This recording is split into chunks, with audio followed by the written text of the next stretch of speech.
He living in the niggaverse. Shit, that's what is that. Man. Let's move on. Something that I would love your opinion on. Young Thug's lawyer has filed another motion, and for anyone out there who doesn't remember, Young Thug and his whole crew YSL, they got indicted. They're in jail right now, and they're facing some serious charges under a RICO type of charge. Young Thug's lawyer has filed another motion stating Young Thug's prison situation is, quote, unlivable. They showed pictures of the cell, Lonzo, and it's a cell. It's a regular goddamn cell. His lawyers also said he is suffering because there is no, quote, window in the cell. Negro, no shit. This is prison, dog. Seems like Young Thug wants some special treatment because he's Young Thug, and it's a cell. You are in prison, dog. And thank you, OG Steve. Shout out OG Steve. He says salute Dusty and Lonzo. But talk to me, man. Man, look. Again, you are dealing with people who've been given shit all their life. They think the world owed them something. When you go to jail, you don't get to pick the room that you're going to be in. You don't get to pick a suite versus a one bedroom. You don't get to pick your roommate, your cellmate. You didn't think about none of this shit. You was out there doing all your fucking dirt. Okay, I don't have a whole lot of empathy for him, man. I'm sorry, dude. The one Negro in the niggerverse you can't speak to is a young fool that think he's successful because he got a couple dollars and his name come out of people's mouth. You can't tell them nothing. The only time they're gonna listen is right now. The only time they're gonna listen is right now. But now nobody will hear what you got to say. Nobody wants to hear what you got to say. You can keep spending money with the lawyer and have the lawyer file these motions with the judge. The judge don't give a shit.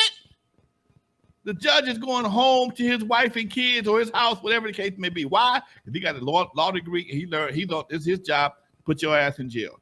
I'm not trying to be harsh, but damn it, prison is harsh. Thank you, Kent. Prison is harsh, man. You don't get to pick your friends in prison. You dude, you put yourself in that position. And here's the part that I was telling somebody earlier today. I think what really probably frustrates me more than anything is that our old man always told me the best way to learn is from somebody else's mistakes. Okay, and that's always been my motto. I watch other people make mistakes, and I ain't gonna do that. If I don't want to go to jail, I might not want to sell dope. Okay, so when you understand that, you learn from other people's mistakes. These guys see people make mistakes and like, oh shit, he went to jail. He only got 5 years. I'm gonna do the same damn shit. Okay, and then you add this bullshit where you got to have a body, you got to have a gun. I'm watching the YouTube channel of the day. The brother said he was at a some kind of business fair, and he was talking to these youngsters, and he says, "Hey man, what y'all into?" Oh, he started giving a bunch of gang shit. And the nigga pulled the brother in the nigga verse, pull up his thing, gotta have 30 in the clip. Woo, woo, woo, woo. Yeah, hey man. Oh, dude, I thought y'all was here for some enlightenment, some education, some young dudes, 19, 20 years old, he said. But they were so deep into the nigga verse, they don't think about nothing else. They don't think about nothing else till it's too late. The nigga verse only got 2 ways out: jail or death, dude. Yep. And the average person, here's the next thing, man. The average person can't afford a murder case, a lawyer to fight a murder case. You're talking about $50,000, man, before you go to court. I had a good friend of mine. He caught a case. It wasn't no bodies involved. It was $30,000 just the lawyer to come talk to him at the house. We ain't went to court yet. Just to have a conversation, it's $30,000. Okay, so you telling me that everything that you've ever done is what you better put it on the pass line and forego your parents, your mama, your daughters, blah, your kids, whatever the case may be, to defend the hood, some homies, whatever it may be, and you ain't got no money to fight the case, so you just got to go take a deal, and that's what happens to most guys. They end up taking the deal, tapping out. We're gonna give you 25 to life, but if you take a deal right now, we give you 15. All right, I'm gonna do 15. Okay. and not knowing that while you in jail, you can get some more time while you're in there. You might never walk out of there again. So, man, dude, and when I talk to somebody, I've spoken to some guys who have been through this shit, I realize that they're not that smart. And that's one of the big problems I see with this whole situation. And listening to these young guys talk, they're not that smart. If they were, they'd be trying to do something else. Okay. They think they they're street smart enough to try and beat the system. And you can't beat the system. It's not set up that way. And you want to run with a bunch of folks. You got 9, 10 cats you run with. 7 of these dudes is busters. Give a damn what you say. 7 of them is busters. Okay. You got a 10-man crew. 7, maybe 8 is busters. And as soon as they start passing out enough time, your ass is going to have some good witnesses. You're going to have some excellent witnesses to your case, to your situation. Because then like they say, if it's not recorded, it didn't happen. Well, here's where the internet has made turn people into idiots.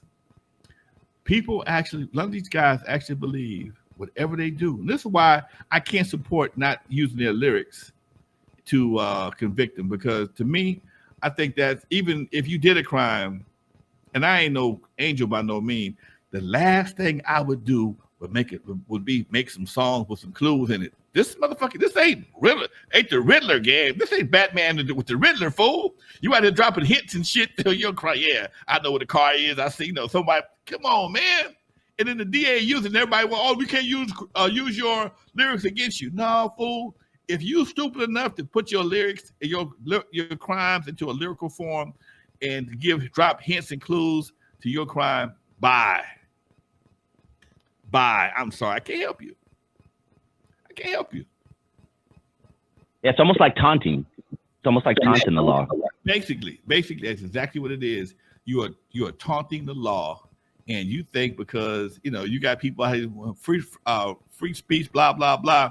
Well, obviously you know more than you telling the police. You know something because you could write lyrics about it.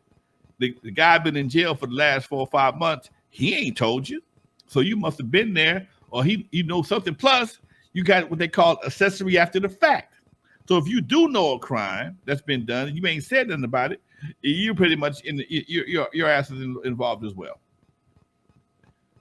Lonzo, I need your opinion on this, because as you were talking, something popped up into my head. Getting an echo for some reason. Hopefully everybody's not getting an echo. I was watching the BT Awards, and Fat Joe, who is like 50 years old, at least 50. First thing he does when he comes out to perform, he says, and I quote, "Free Young Thug, free YSL. They're taking our freedom of speech away from us." This is a 50. I expect this from a 22-year-old, but from a 50-year-old. Am I tripping? Is this dude like too old to be to promoting this? You know what, man? Some people do things, especially when they're not as. I ain't gonna say he's not as popular as he used to be, but they want to. They like seeming to be harder, supporting of the negative element of hip hop, no matter what it's done. It's almost like the Trump theory. No matter what he's done, people are going to support him.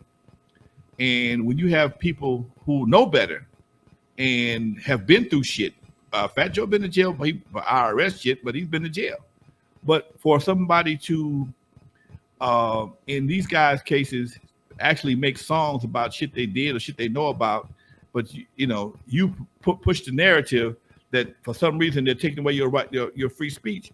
You have the freedom not to say the shit. You have the freedom not to say the shit. In the Constitution, you have the right to remain silent. Motherfucker, use it. That's all I'm saying. If you have the right to remain silent, especially in when it comes to a situation that you may or may not be involved in or may not be a suspect in. You may not be a suspect.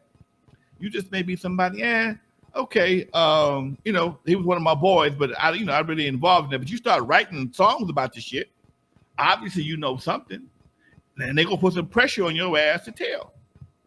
And that's basically what you're experiencing. They're gonna put enough pressure on your ass. Oh, you know about the car, the body, what the body was, how many gunshots, blah blah blah. Well, we're gonna see what you know.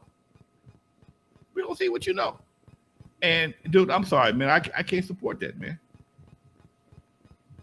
Yeah. I can't support Man. Loving this conversation, and I do. Once again, everybody, hit that like button, and please hit that subscribe button if you like what you're hearing tonight. And please do tune in every Thursday with Lonzo and Dr. Dre, the other Dr. Dre from Yo MTV Raps. Every Thursday, they do their show. It's a great show. All right, let's keep it pushing because there's a few things I want to discuss. What did you say? I noticed my numbers dropped like 4 or 5 when I said that. What I just said. Oh shit! 4 or 5 people must not like what I said. They just dropped. Oh, maybe 6 now. They done dropped off. They don't like the fact that I said what I said. I'm sorry if y'all don't like it, man. It is what it is.